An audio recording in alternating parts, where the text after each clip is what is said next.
पितरों को हमें याद करना चाहिए। यहाँ मैं कहूँगी अगर किसी के कुंडली में पितृदोष है या उसके घर में ये स्थितियाँ बन रही हैं और बहुत बड़ी-बड़ी पूजा कर ली, तो आप छोटी-छोटी रेमेडीज़ से भी चीज़ें ठीक कर सकते हैं। अब जैसे पितृ गायत्री हो गया, पितृ गायत्री के आप जाप पंडितों से करा सकते हैं, स्वयं बैठ के कर सकते हैं पितृ गायत्री मंत्र का, और साथ ही शिव जी की आराधना करें।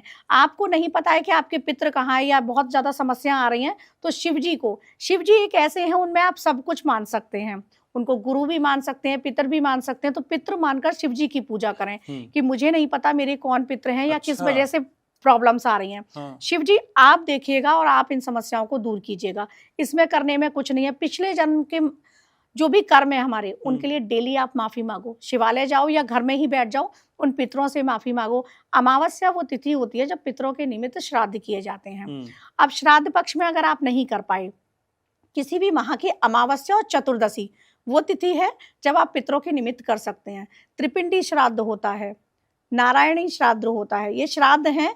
अगर आपको इस तरह की समस्या आ रही है और कोई भी एस्ट्रोलॉजर अगर आपका चार्ट देख रहा है और कह रहा है पितृदोष हैं, तो आपको ये सारी चीज़ें करानी होती हैं, क्योंकि आपके घर में पास्ट में कोई ना कोई डेथ ऐसी हुई होती है कि आपको पता नहीं होता है। अचानक रोड एक्सीडेंट हो गया या सुसाइड हो गई या फिर कोई बच्चा जल्दी खत्म हो गया बचपन में, इस तरह की चीज़ें होती हैं। एस्ट्रोलॉजर चार्ट देखेंगे तो पता चल जाती है उनको। अच्छा। और ये सारी चीज़ें जब होती हैं, हाँ, तो आपकी लाइफ में रुकावटें आएँगी क्योंकि उनके निमित्त चीज़ें नहीं की गई। मुझे भोजन चाहिए, आपको भोजन चाहिए, कपड़े भी चाहिए, तो ऐसे ही उनको भी सारी चीज़ें चाहिए होती हैं। आप माफ़ी माँगो और हर अमावस्या को सांध्य काल में, जो संध्या का समय होता है, सनसेट वाला टाइम, उस समय आप दक्षिण मुख होकर बैठ जाओ। आपका जो फेस हो वो साउथ की तरफ हो।